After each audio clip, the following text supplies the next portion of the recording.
하나님 말씀 창세기 22장 1절에서 13절로 우리에게 주시는 말씀의 제목은 자신을 번제로 드린 이삭과 예수님. 창세기 22장 2절입니다. 여호와께서 이르시되 네 아들 내 사랑하는 독자 이삭을 데리고 모리아 땅으로 가서 내가 내게 일러준 한 산 거기서 그를 번제로 드리라. 하나님 이렇게 말씀하셨습니다. 그래서 아브라함이 아침에 일찍 일어나서 이제 두 종과 이삭을 데리고 이제 모리아 산을 향해서 갑니다. 그리고 이삭을 데리고 번제에 쓸 나무를 쪼개어 가지고 떠나 하나님이 자기에게 일러주신 곳으로 갔다. 제가 주일날에도 언급을 한번 했었는데 이때 이삭의 나이가 얼마나 됐을까? 좀 중요한 의미가 있습니다. 이삭의 나이가 얼마나 됐을까? 제가 주일날 말씀드린 것은 이삭의 나이가 최고 어리게 봤을 때 제가 한 15세 정도 되지 않겠나 이렇게 설명을 드렸는데, 한번 보십시오. 이 이삭의 번제 사건이 나오는 창세기 22장 바로 뒷장 23장 1절에 사라가 127세를 살았으니 이것이 곧 사라가 누린 햇수라. 사라가 127세를 살고 죽습니다. 그래서 이제 오래전에 그 유대인들이나 또 오늘날도 일부 이런 학자들은 이삭이 번제로 드려질 때 나이가 한 37세 아니냐 이렇게 얘기하는 사람들이 있습니다. 왜냐하면 사라가 이삭의 번제 사건 후에 바로 이렇게 죽는 이야기가 나오는데 사라가 127세에 죽으니까 그러면 이때 이제 이삭이 37살이죠. 사라가 90세에 이삭을 낳았으니까. 그러니까 아마도 37세, 이삭이 37세 이때 번제로 드려졌던 거 아니냐 이렇게 얘기하는 사람들이 있고, 또 하나 여러분 한 번씩 들어보셨을 건데 요세푸스, 이 예수님 당시 또 그 이전, 그래서 이 어떤 유대 역사 어떤 예수님과 관계된 그런 자료들 귀하게 이렇게 기록으로 남겨준 요세푸스, 이 사람이 AD 37년경에 예루살렘에서 태어나서 거의 한 AD 100년경에 죽었다. 기록을 보면 그렇게 나오는데, 이 사람이 1세기의 유대 역사를 잘 알 수 있게끔 7권으로 기록한 유대 전장사, 그리고 20권으로 기록한 유대 고대사, 이런 저서들을 남겼는데, 이 요세푸스가 남긴 유대 고대사 여기 1권 13장에 보면 이삭이 번제로 드려질 때 나이가 25세였다 이렇게 기록하고 있습니다. 물론 요세푸스도 어떤 성경에 정확한 걸 가지고, 성경에 그렇게 기록이 없으니까 우리가 확정할 수는 없는데, 1세기 요세푸스가 이렇게 이삭의 나이를 25세로 기록을 했다는 것은 당시에 많은 유대교 랍비들, 종교 지도자들이 그렇게 동의를 하고 그렇게 이해를 하고 있었다는 겁니다. 요세푸스는 이삭의 나이를 한 25세 이렇게 봅니다.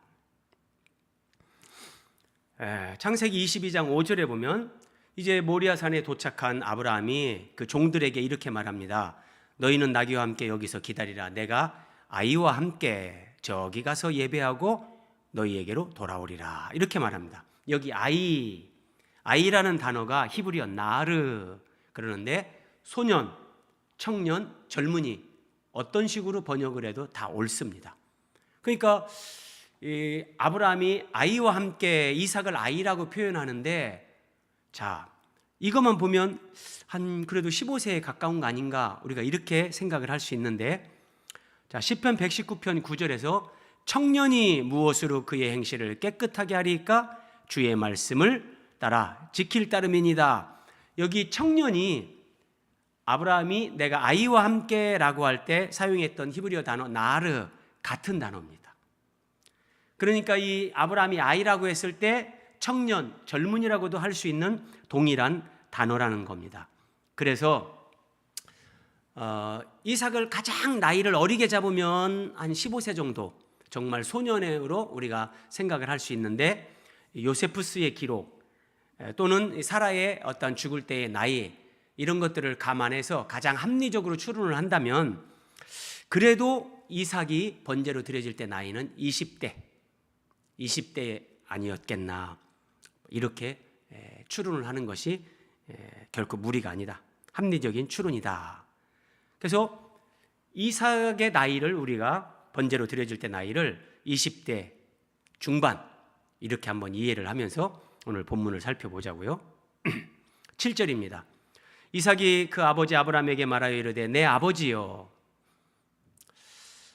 불과 나무는 있는데 번제할 어린 양은 어디 있습니까? 이 모리아 산을 오르면서 아들이 이렇게 묻는데 참 아브라함이 한편으로 좀 난감했지 않을까 우리가 이런 생각도 하지만 그러나 우리가 조금 더 성경을 문자 이면에 있는 것들을 조금 볼 수 있어야 되는데 자 아래 설명을 한번 보십시오.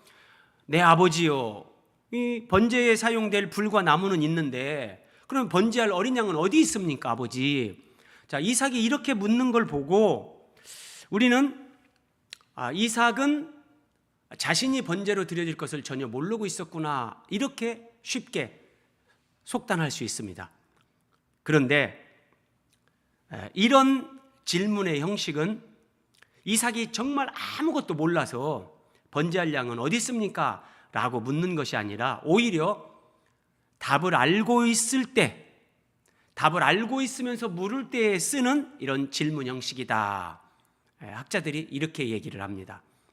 예컨대 창세기 3장 9절에서 아담과 하와가 선악과를 먹은 후에 하나님께서 에덴 동산에 나타나셔서 아담을 부르십니다.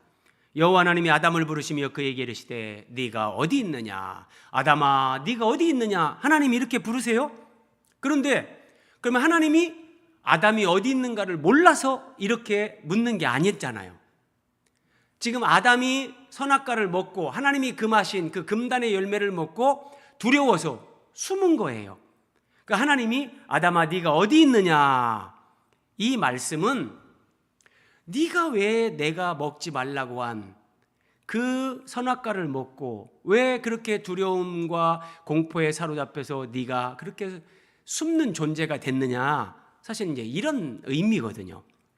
그래서 이런 어떤 문학적인 표현 기법 이것을 가지고 이삭이 아브라함에게 내 아버지요 번제할 양은 어디 있습니까? 이렇게 물은 것의 진짜 의미는 이렇게도 해석이 된다는 거예요. 아버지 불과 나무는 번제에 사용될 불과 나무는 있는데 번제할 양은 어디 있습니까? 그 질문은 역으로 아버지 제가 번제로 드려져야 되는 겁니까? 이렇게 이삭이 묻는 거라는 거예요. 네. 자, 이런 설명이 여러분들이 이제 오늘 설교를 다 듣고 나면 정말 그게 맞겠네? 아마 이런 생각이 들 거예요. 8절입니다. 아브라함이 이르되 내 아들아 번제할 어린 양은 하나님이 자기를 위하여 친히 준비하시리라. 아브라함이 이렇게 대답을 했죠. 그런데 이것이 우리가 살펴본 대로 히브리서 10장 5절에 보면 하나님이 자기를 위하여 친히 준비할 거다. 번제할 어린 양을 준비할 거다. 아브라함이 이렇게 말을 했지만 그 말씀은 히브리서 10장 5절에 보니까 하나님께서 한 몸을 예비하셨도다. 독생성자 하나님의 아들 예수님이 사람의 몸을 입고 이 땅에 오셔서 우리 대신 대속 죽음을 통해서 우리의 구원을 이루는 것 그것을 위해서 하나님은 번제할 한 마리의 양을 준비하는 것이 아니라 한 몸을 예비하셨도다. 아브라함이 하나님이 자기를 위하여 친히 준비하실 것이다 라고 했던 이 말씀이 이렇게 궁극적으로 성취가 되는 것을 우리가 살펴봤습니다. 이게 그냥 아브라함이 하는 말이 아니라는 거죠. 자, 이 말씀 한 번 더 보세요. 히브리서 11장 17절에서 19절. 아브라함은 시험을 받을 때에 믿음으로 이삭을 드렸다 그래요. 이 믿음이 어떤 믿음이냐? 하나님께서 아브라함에게 이미 말씀하시기를 네 자손이라 칭할 자는 이삭으로 말미암으리라. 하나님이 이렇게 약속하신 거예요. 이삭을 통해서 이삭의 혈통 그 계보를 통해서 여자의 후손으로 그리스도가 오시는데 이삭이 아브라함의 자손인 것처럼 하나님이 약속하신 여자의 후손 그 구원자는 남자 없이 태어나고 성령으로 잉태되는 거, 아브라함과 사라가 자기 태에 죽은 거, 몸이 죽은 것 같음을 알고 그때 이삭을 갖게 되는 것처럼, 그래서 이삭의 혈통을 통해서 하나님이 약속하신 구원자가 이 땅에 오시는데 하나님이 이삭을 번제로 드리라고 하니까 아브라함이 믿은 것은 뭐냐? 내가 하나님 말씀에 순종해서 이삭을 번제로 드린다 할지라도 하나님은 이 이삭을 반드시 살릴 수밖에 없다. 이렇게 믿고 이삭을 번제로 드렸다는 거예요. 자, 그러면 여러분 아랫부분에 설명 여러분들이 눈으로 한번 보시면서 여러분 속으로 대답해 보세요. 여러분이 만약 아브라함이라면, 자, 아브라함은 히브리서 11장에서 분명히 이걸 믿었어요. 내가 이삭을 죽여서 번제로 하나님 앞에 드려도 하나님은 이 이삭을 반드시 살린다. 네. 이삭이 살아야 하나님이 약속하신 대로 그 이삭의 혈통을 통해서 구원자 그리스도가 오시니까, 네. 이걸 아브라함이 믿은 거예요. 그러면 자, 오늘 우리 김혜성 집사님이 시온이하고 같이 예배에 참석했는데 한번 김혜성 집사님 이렇게 적용해 보세요. 하나님이 시온이를 번제로 드려라 그랬어요.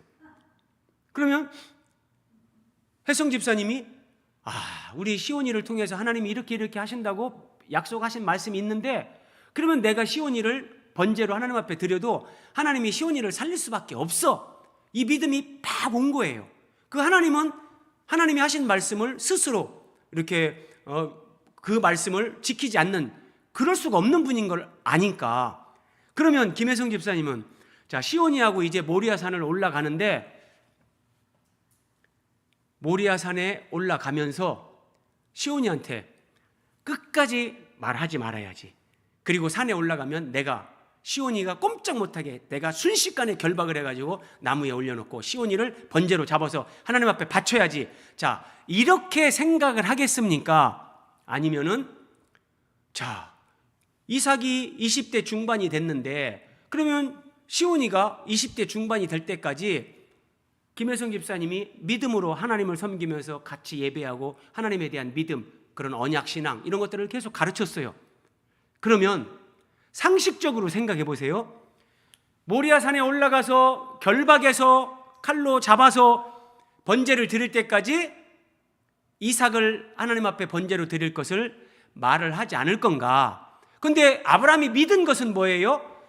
내가 이삭을 번제로 잡아 하나님 앞에 드려도 하나님은 반드시 살릴 수밖에 없다. 살린다.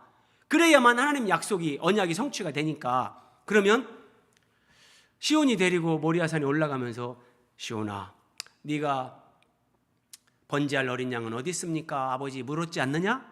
그래, 하나님이 예비한다고 내가 너희에게 얘기를 했는데 궁극적으로 하나님이 예비하신다. 근데 하나님이 나에게 약속하셨다. 너에게 자손을 주겠다. 근데 그 자손이 1차적으로는 이삭아 너다. 시온아 너야. 그런데 이삭 너는 아브라함의, 하나님이 약속하신 아브라함의 후손으로 오시는 하나님이 보내는 구원자, 너는 그리스도를 예표하는 사람이야. 그런데 하나님이 지금 인류를 어떻게 그 그리스도를 보내서 구원하실 건가? 그 구원의 복음을 계시해 주는데 결국은 그리스도가 죽으시고 부활하실 것, 이것을 이제 나타내시는 건데, 이삭, 사실은 너도 짐작했겠지만 이제 모리아산 정상에 올라가면 내가 너를 번제로 드릴 거야. 김혜성 집사님 어떻게 했을 것 같아요? 김혜성 집사님이라면 얘기했다. 저 같아도 얘기합니다. 얘기합니다. 만약에 얘기를 안 했으면, 여기 보세요. 이제 이삭이 올라가가지고, 아브라함이 올라가서 이제 이삭을 결박하고, 이게 그냥 되는 게 아니에요. 자, 칼을 들어서 이삭을 잡으려고 하는데, 이삭이 무서워가지고, 에이, 모르겠다, 도망가자! 뭐 도망갔어요. 그때 무슨 뭐 쇠줄로 결박을 해서 막 꼼짝 못하게 할 수 있는 것도 아니고. 그럼 만약에 여러분 이삭이 도망갔다고 해보세요. 그러면 아브라함보다 이삭이 빠르죠. 20대 젊은 사람이 지금 아브라함 할아버지보다 훨씬 빨리 도망가고요. 정말 하나님 입장이 이게 말이 안 된 게 되는 거예요. 하나님은 이삭을 번제로 드리는 이 사건을 통해서 하나님의 독생자 예수 그리스도를 십자가에서 번제물로 화목제물로 하나님이 내어주시고 죄인들을 구원하실 거, 이것을 지금 계시하는데, 만약에 그 예수님을 예표하는 이삭이 번제단 위에 올라갔다가 에이 도망가자 하고 막 결박됐는데 오리궁뎅이처럼 도망갔어요. 그러면 아브라함 입장도 하나님 입장도 이게 뭡니까? 이 진짜 말이 안 되는 거예요. 그래서 제가 이 본문을 다시 묵상하면서 저는 이런 확신이 들었어요. 자, 이삭이 아버지에게 물었죠. 아버지, 이 번제에 쓸 불과 나무는 있는데, 불과 나무는 있는데 번제할 어린 양은 어디 있습니까? 이렇게 물었잖아요. 그랬더니 아브라함이 하나님께서 자기 자신을 위해서 친히 예비하실 것이다, 이렇게 얘기했죠. 저는 이 말씀 8절, 번제할 어린 양은 하나님이 자기를 위하여 친히 준비하시리라, 8절에서 아브라함이 이렇게 얘기했어요. 그러니까 이삭이 그 질문을 할 때까지는 아직 아브라함이 이삭에게 말하지 않았어요.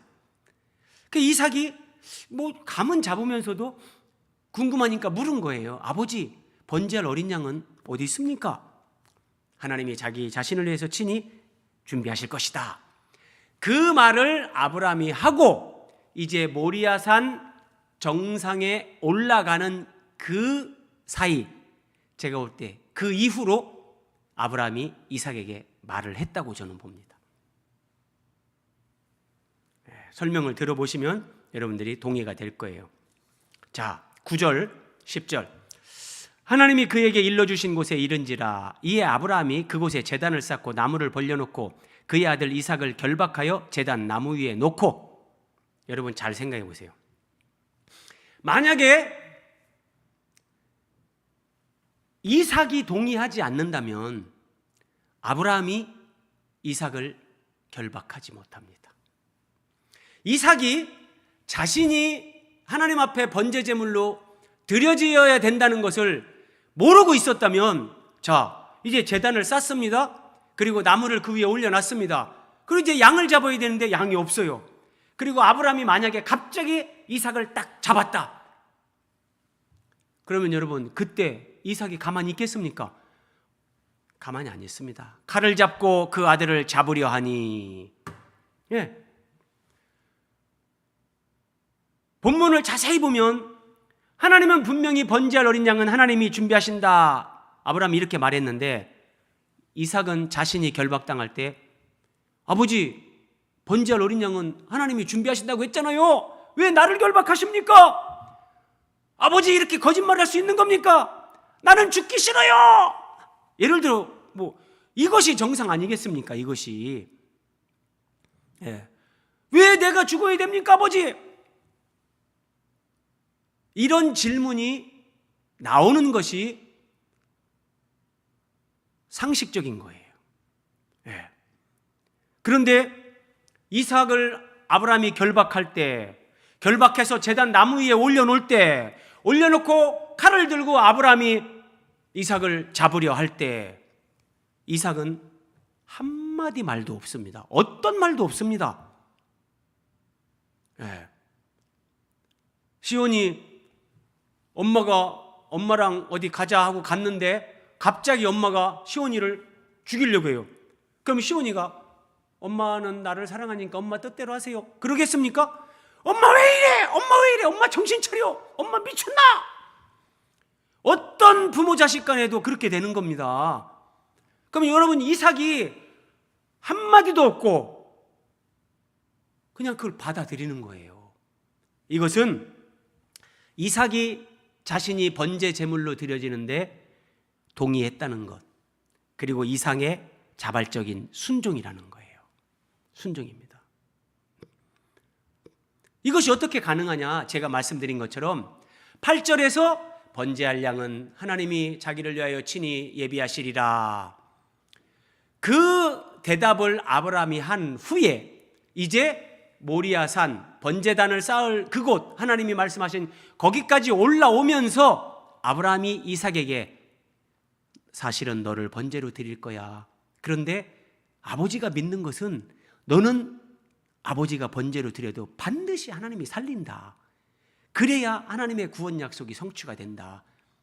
너 조금 아플 수는 있고 무서울 수는 있는데 너도 아버지 말 믿고 하나님 신뢰하고 너도 믿음으로 아버지 말대로 한번 그렇게 순종해봐라. 분명히 얘기했습니다. 이삭도 듣고 믿고 아버지와 같은 그 믿음으로 순종하는 겁니다. 보세요. 아브라함이 이삭을 이렇게 결박합니다. 근데 가만히 있지 않고는 이게 불가능하다니까요. 아버지 왜 이럽니까? 안 됩니다. 어떤 경우에도 결박하기 어렵고요. 설사 결박했다 할지라도 그 제단 나무 위에 어떻게 올려놓습니까? 저는 여기서 이걸 봐요. 이삭을 결박하는데 예수님이 결박당하시는 거예요. 이걸 보여주는 거예요. 이삭이 결박되는데 어떤 저항, 아버지에 대한 항변 없잖아요. 예수님도 그랬어요. 예수님이 스스로 그 길을 가시면서 그대로, 이삭은 예수 그리스도를 예표하는 인물로서 지금 예수님이 우리의 구원을 위해 저항하지 않고 묵묵히 십자가의 길을 가는 거, 지금 이걸 예표로 보여주고 있는 거예요.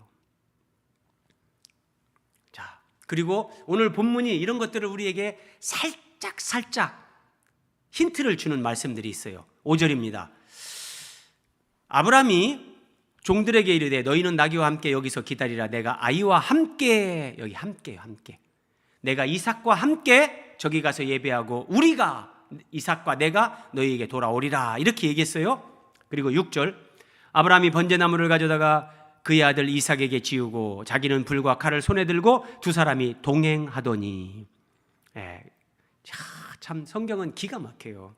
여기 이 아브라함이 이삭과 함께, 아브라함이 이삭과 동행하더니, 이런 표현은 여러분 지금 5절 6절에서 함께, 동행, 이런 표현이 이렇게 반복되는 것은 그냥 성경의 단어 하나는 의미 없이 그냥 그렇게 기록되는 게 아니에요.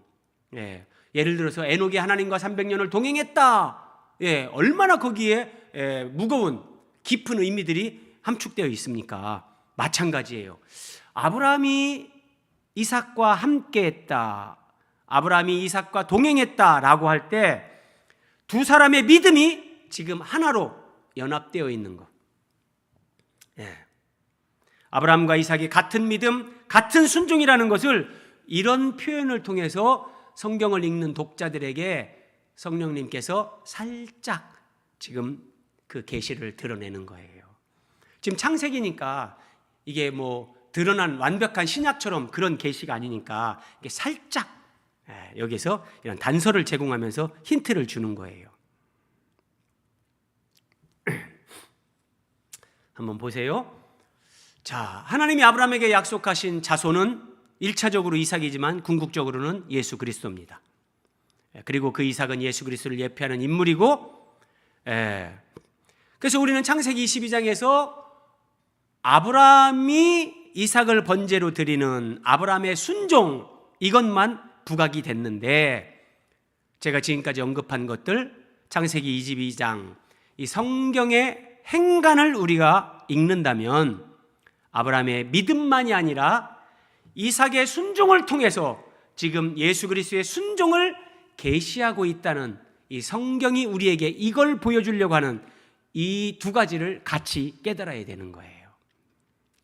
자, 요한복음 5장 39절에서 예수님께서 이렇게 말씀하셨습니다. 너희가 성경에서 영생을 얻는 줄 생각하고 성경을 연구하거니와 이 성경이 곧 내게 대하여 증언하는 것이니라. 이 성경, 이게 창세기부터 말라기까지 구약 성경이에요. 구약 성경은 예수 그리스도에 대해서 증언하는 거예요. 그럼 우리는 창세기 22장에서 자, 아브라함은 어떻게 보면 지금 하나님 아버지의 대행자로 그리스도를 예표하는 이삭을 번제로 드리는 그런 역할을 하고 있죠. 그래서 그것도 매우 중요한 거예요. 그러나 성경은 어디에서든지 예수 그리스도를 우리에게 증언하는 거예요. 창세기 22장에서도 예수 그리스도를 예표하는 이삭이 예수님처럼 아버지 앞에 죽기까지 복종하고 순종하면서 정말 자발적인 그런 순종으로 우리의 구원을 이루는 것, 지금 이것을 계시하고 있다. 우리가 여기까지를 볼 수 있어야 된다. 다시 한번 정리합니다. 이삭이 만약에 번제 제물로 드려지는 거, 결박당하고 번제단 나무 위에 올려지고 거기에 눕혀져서 아버지가 칼을 빼서 자신을 죽이려고 하는 순간까지도 그 나무 위에 그대로 침묵 가운데 있었던 것, 이것은 이삭이 동의하지 않고 이삭이 순종하는 형태의 자원하는 것이 아니었다면 불가능한 것이다. 할아버지 아브라함이 20대의 이삭을 그렇게 결박하고 그렇게 할 수 있는 것은 불가능하다. 동그라미 2번 보세요. 아브라함이 칼을 빼들었어요. 칼을 들었어요. 그런데도 이삭이, 여기 그림에는 뭐 이삭의 눈에다가 이렇게 막 눈을 가렸는데, 제가 볼 때 뭐 눈을 가렸든지 안 가렸든지, 자, 눈을 가렸다고 하더라도 이삭은 자기가 죽는 걸 알잖아요. 어떻게 보면 더 공포스럽죠. 못 보는 상황에서. 그리고 번제로 드려지니까 뭐 죽는 건 기본인 걸 다 알아요. 다시 한번 말씀드리지만 이삭이 순종하는 게 아니라면, 자기가 번제 제물로 드려져야 되는 것을 알고 거기에 동의하고 자발적으로 순종하는 것이 아니었다면, 제가 볼 때는요, 결박당해서 번제단 나무 위에 올려졌다 할지라도 거기에서 도망칩니다. 도망칩니다. 떼구르 굴러가지고라도 도망치고요. 도망칩니다. 그런데 그 나무 위에 놓여서 아버지가 칼을 빼서 찔르려고 하는 순간까지도 아무 말 없이 번제 제물로 드려지기 위해서 가만히 있는 것은 이삭의 믿음과 순종, 이삭이 자발적으로 순종하는 것임을 우리에게 명백하게 보여주는 결정적인 증거가 된다. 안 그러면은요, 이삭의 자발적 순종이 아니라면, 믿음이 아니라면 100이면 100 다 도망갑니다. 아브라함이 이삭에게 이걸 설명하지 않았다면 우리 아버지가 치매가 걸렸나? 오늘날로 하면 그렇게 생각하는 거죠.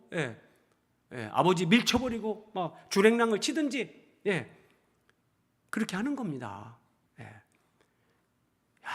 참 성경은 심오하죠. 여기에 이런 이삭의 순종을 통해서 우리가 예수 그리스도의 이런 순종을 볼 수 있다는 거 얼마나 참 큰 은혜인지. 여러분 보세요. 이 번제단 나무 위에 올려져 있는 이삭, 예수 그리스도를 예표하죠. 저는 이걸 보면서 이렇게 십자가에 딱 누워서, 나무 십자가에 누워서 두 손에 못 박히고 발에 못 박히는 저는 예수 그리스도가 보입니다. 그러면 십자가에 못 박히는 예수님이 이 땅에 왔는데 내가 죽을지 몰랐는데 아버지가 세상에 보내서 내가 오긴 왔는데, 그런 게 아니잖아요. 처음부터 예수님은 오히려 아버지, 나를 저 세상에 보내주십시오. 내가 가서 대신 죽겠습니다. 이게 예수님의 마음이고, 예수님은 이걸 성취하러 오신 분이죠. 요한복음 10장 17절 18절 예수님은 이렇게 말씀하십니다. 내가 내 목숨을 버리는 것은 그것을 내가 다시 얻기 위함이다. 참 기가 막힙니다. 이삭도 이러는 거예요. 이삭도 자신이 번제제물로 죽을 것을 알지만 내가 죽어도 내가 다시 목숨을 얻는다. 하나님이 나를 살린다. 그러면서 내 목숨을 내게서 빼앗는 자가 있는 것이 아니라 내가 스스로 버리노라. 예수님은 자신의 목숨을 스스로 버리는 거예요. 빌라도가 예수님의 목숨을 빼앗는 것이 아니고 헤롯이나 이스라엘 군중들이나 대제사장들이 예수님의 목숨을 취하는 것이 아니라 예수님이 우리의 구원을 위해 자기 목숨을 스스로 버리는 거예요. 자, 이삭은 지금 이것을 번제단 나무 위에 누워서 나는 도망칠 수 있다. 내 아버지를 힘으로 내가 제압할 수도 있다. 그러나 나는 아버지 앞에 들은 게 있고 그 하나님의 말씀을 나도 믿고 나는 믿음으로 그 하나님 앞에 순종한다. 내가 죽는 것 같지만 나는 다시 살 것을 믿는다. 내 아버지 아브라함이 이걸 믿는 것처럼 나도 믿는다. 아브라함의 믿음, 이삭의 믿음이 동일한 믿음이 되는 거예요. 그 이삭도 스스로 자원해서 자기 목숨을 버리는, 지금 이걸 보여주는 거예요. 이거를요.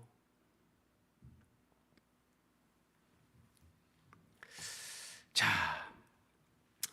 아래 지도에 보면 제일 하단에 부엘세바라고 있는데 머릿속에 한번 염두에 두시고요. 자, 이삭이 아브라함을 통해서 하나님의 언약 신앙을 듣습니다.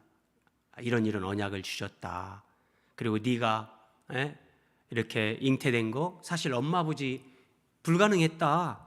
근데 이것은 그리스도가 여자의 후손으로 남자 없이 태어날 것에 대한 그런 하나님이 그림자 모형이다. 너를 번제로 드리는 것은 그 그리스도의 죽음과 부활, 이 복음을 성경에 기록해서 하나님이 이렇게 계시로 사람들에게 주려는 것이다. 예를 들어서 이런 설명을 다 해주는 거예요.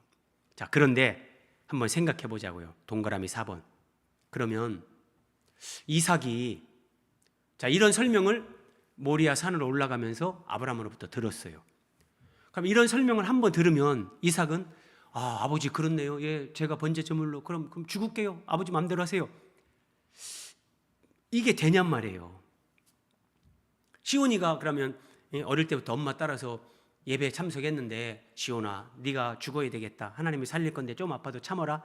그러면 시온이가 예 엄마 뭐 죽어도 살 건데 예 편하게 죽을게요. 엄마 뜻대로 하세요. 그게 안 되는 거예요.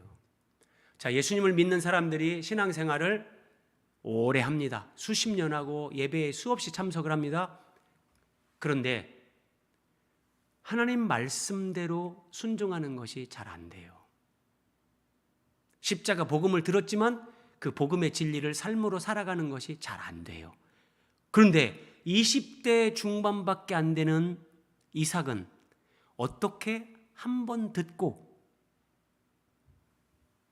그리스도를 예표하는 정말 자기 목숨을 자원해서 내어주는 어떻게 이런 믿음과 순종을 나타낼 수 있었을까?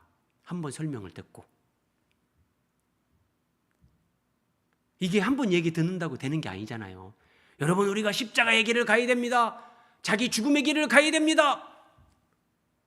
그 순간 고개는 끄덕할 수 있지만 여러분 정말 내가 죽는 그런 상황으로 하나님이 이끌어 가보세요. 하나님 왜 이러십니까? 내가 뭘 잘못했습니까? 이게 광야 40년 이스라엘 백성들의 삶이 보여주는 거 아닙니까? 이삭은 어떻게 죽기까지 믿음으로 순종할 수 있었는가? 이게 부엘세바. 저는 이 부엘세바의 여기에서 그 비밀을 여는 열쇠를 여기서 발견합니다. 자, 22장 바로 앞에 21장 그 후반부에 이런 말씀이 나옵니다. 이제 아비멜렉 블레셋 왕을 아비멜렉이라고 하거든요. 자, 이집트의 왕을 파라오라고 하는 것처럼 자, 우리가 몽골의 왕을 칸 그렇게 하는 것처럼 블레셋의 왕을 이제 아비멜렉 그래요. 근데 이 아비멜렉이 자기 군대 장관 비고를 데리고 아브라함을 찾아온 거예요. 창세기 21장에서 아브라함, 내가 보니까 하나님이 너와 진짜 함께 하는데 우리 언약을 맺자. 그래서 우리 후손과 니들 후손들이 사이좋게 지내게 언약을 맺자. 근데 언약을 맺자 하는 거예요. 그래서 이제 이렇게 언약을 맺고 자, 아브라함이 너는 내 손에서 이 암양 새끼 7을 받아 내가 이 우물 판 증거를 삼으라. 암양 새끼 7을 블레셋 왕 아비멜렉에게 주는 거예요. 그리고 뭐라고 얘기하냐면 이 우물이 내가 판 거, 이 우물의 소유가 내 거야.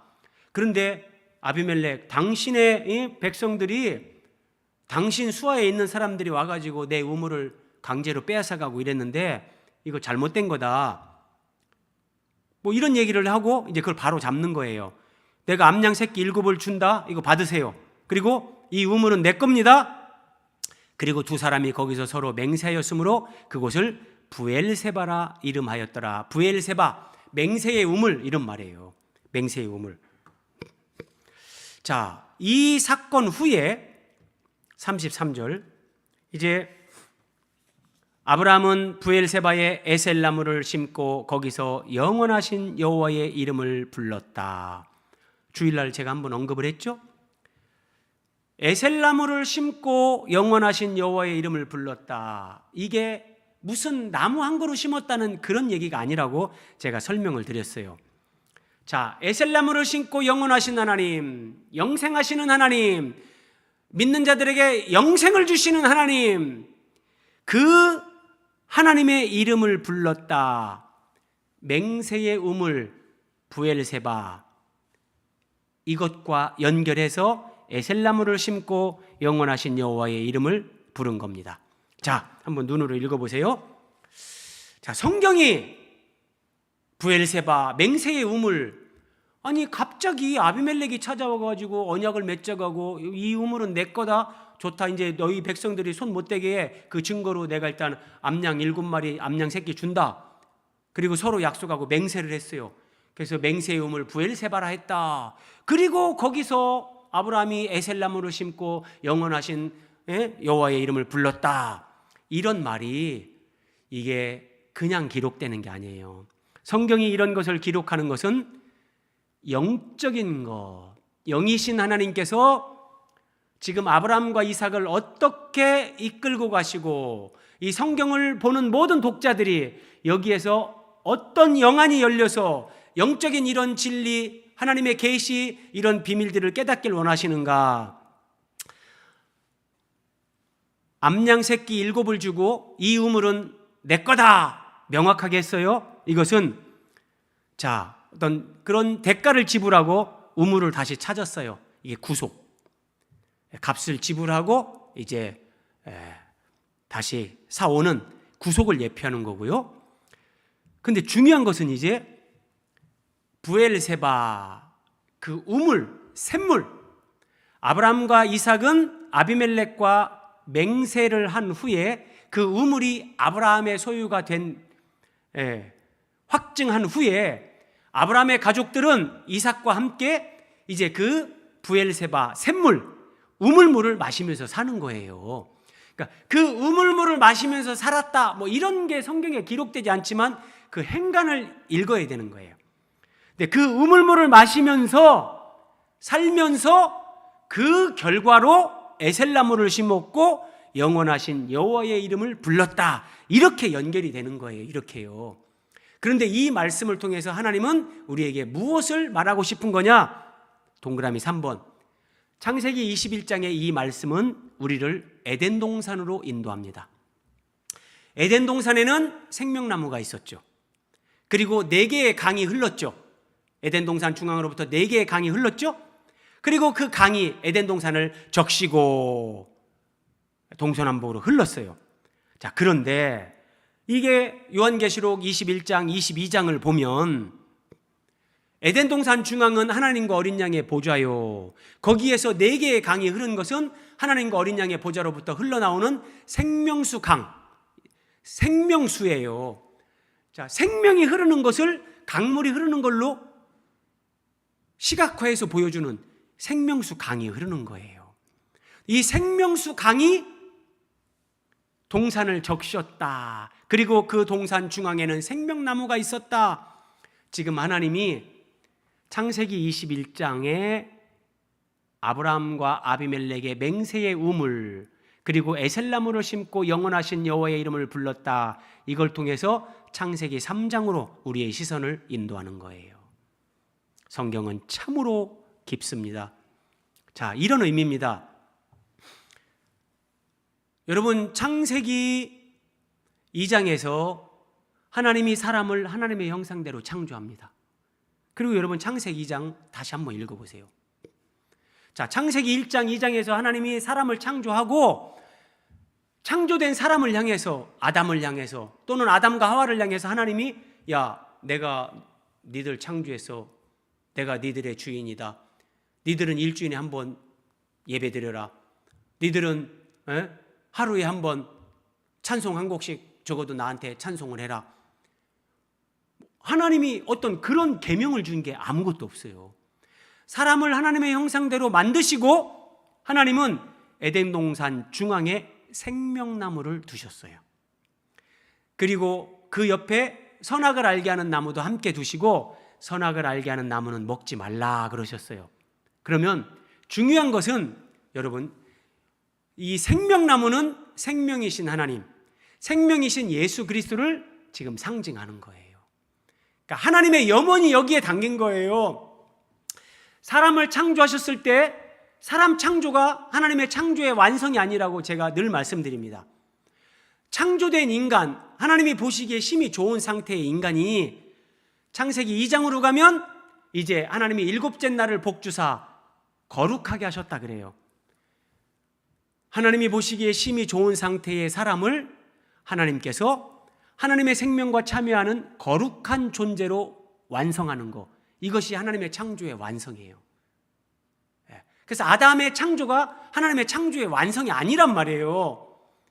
사람 창조 그 자체는 끝났지만 그 혈과 육을 가진 사람을 생명나무로 계시된 하나님 예수 그리스도를 통해서 그 사람이 선악을 알게 하는 나무의 열매를 먹지 않고 하나님 앞에 순종하면서 거꾸로 예수 그리스도를 상징하는 생명나무 열매를 먹으면서 생명이신 예수 그리스도로 사람이 하나님의 생명과 성품에 참여하는 존재로 변화되는 것, 이것이 하나님이 인생들을 향한 하나님의 영원한 계획이고 하나님의 갈망이었습니다. 네. 성경에 심오한 진리요 계십니다. 그래서 하나님이 사람에게 정말 원하는 것은, 정말 사람이 중요하게 생각해야 되는 것은 먹는 겁니다. 먹는 거. 사람은 아침, 점심, 저녁, 세끼 육체의 양식을 먹는 것처럼 하나님 아버지와 우리 주 예수 그리스도 생명이신 하나님을 내 영혼의 양식, 생명의 양식으로 먹고 하나님의 생명으로 사는 존재, 하나님의 성품에 참여하는 자로 변화되는 것, 이것이 에덴 동산에 사람을 살게 하시고 가운데 생명나무가 있게 하시고 거기에서 4개의 강이 흐르게 하면서 동산을 적셨다라고 하는 성경 계시의 핵심 메시지입니다.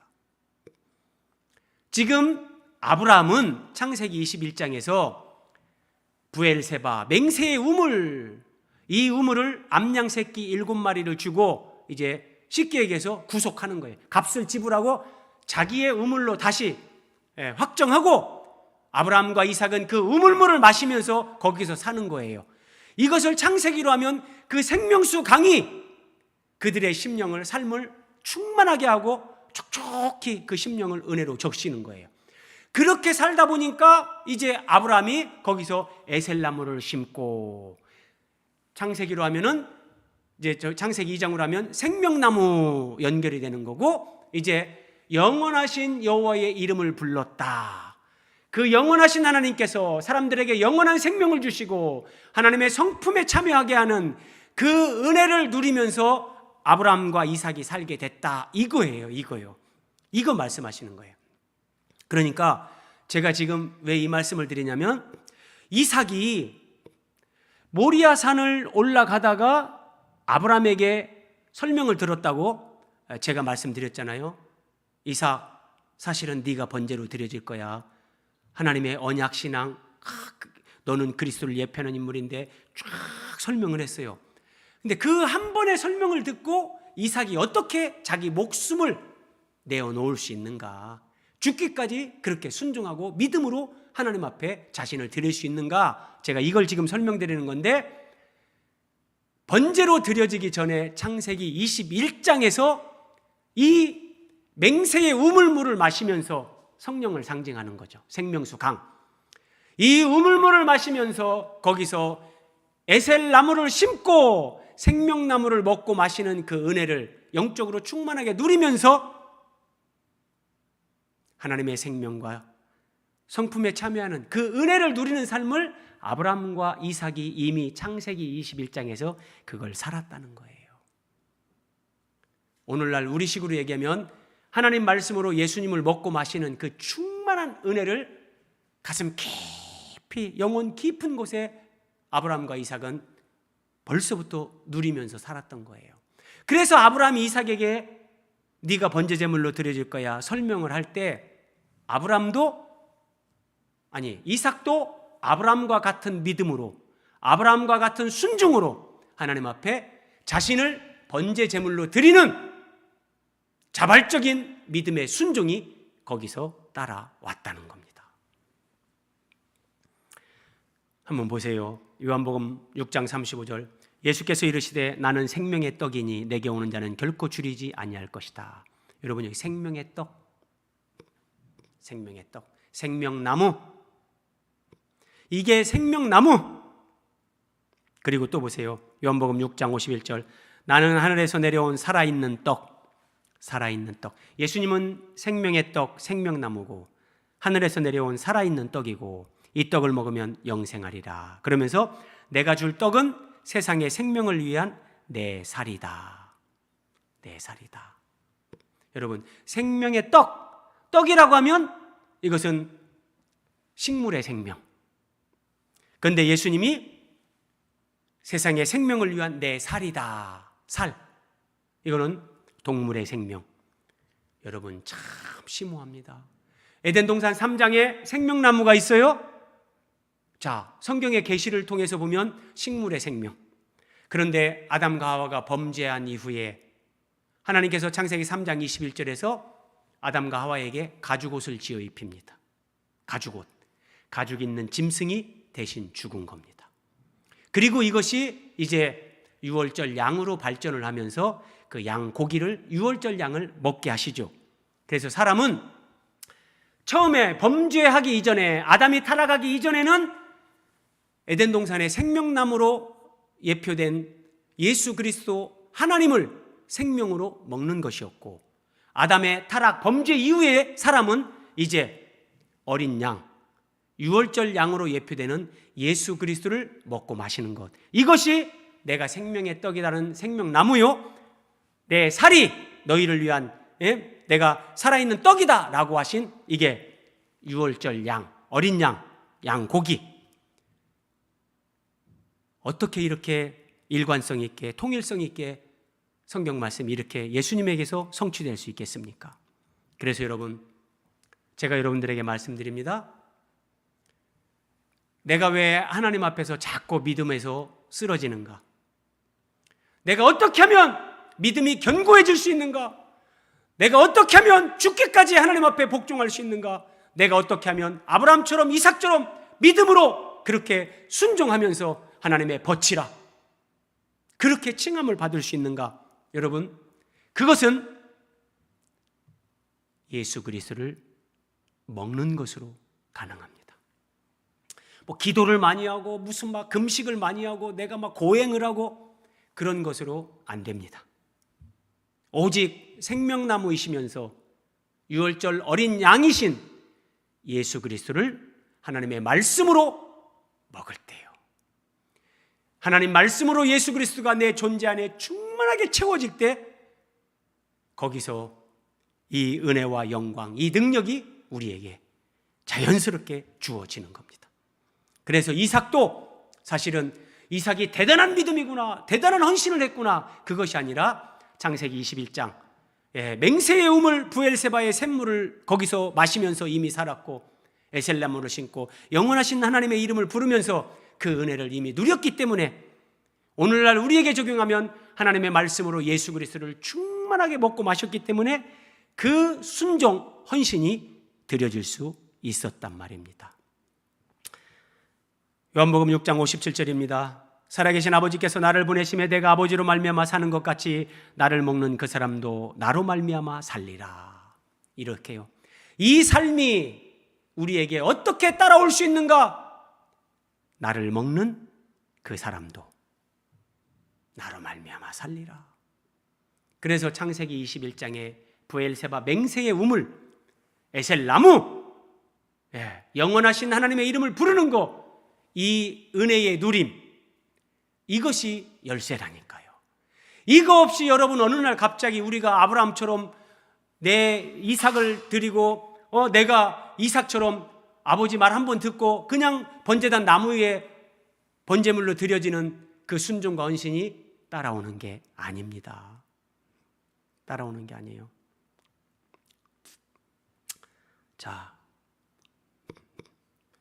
말씀을 마무리합니다.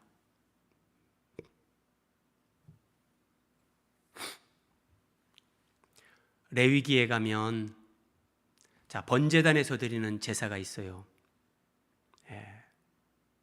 이제 짐승을 잡아서 제사를 드리죠. 물론 거기에 이제 소제를 드리는 것도 있지만, 또 하나 중요한 것이 있는데, 진설병, 성소 안의 떡상에 이 떡을 진열하는 진설병이라는 떡이 있죠. 번제단에서 드려지는 어떤 이런 동물의 죽음, 동물의 생명이 있고, 성소 안으로 들어가서 떡으로 이렇게 표현되는 예수 그리스도가 있는데, 우리가 믿음 생활하면서 그 성막의 바깥들 번제단에서 죽는 예수 그리스도를 보고 은혜를 누리는 사람들이 있어요. 십자가에서 나 대신 죽은 예수님, 이것도 은혜입니다. 그런데 더 깊은 것은 성소 안으로 들어가야 되는 거예요. 성소 안에 들어가면 진열된 떡이신 그리스도가 있는데, 그러니까 성전 바깥들에서 예수 그리스도를 만나고 예수 그리스도의 은혜를 누리는 사람이 있고, 성소 안으로 들어가서 그 진설병 떡을 먹으면서 생명의 떡이신 그리스도를 먹고 누리면서 믿음 생활하는 사람이 있다는 거예요. 어떻게 아브라함처럼 하나님의 벗이라 칭함을 받을 수 있는가? 어떻게 이삭처럼 아버지로부터 그 예수 그리스도의 복음, 번제 제물의 십자가 복음을 듣고 자신을 그렇게 드릴 수 있는 사람이 되는가? 바로 이거예요. 우리는 성막의 바깥들, 번제단의 예수 그리스도만 만나면 안 돼요. 성소 안으로 들어가서 생명의 떡이신 예수 그리스도를 먹는 이 성경의 놀라운 진리. 그래서 그 예수 그리스도로 내 존재가 채워지고 내 심령이 촉촉히 적셔지고 충만하게 되는 그 삶을 살 때, 그 은혜 안에서 우리는 아브라함처럼, 이삭처럼, 예수님처럼 나를 먹는 그 사람도 나로 말미암아 살리라, 그렇게 말씀하신 그 삶을 은혜로 살아가게 되는 겁니다. 우리 기도하겠습니다.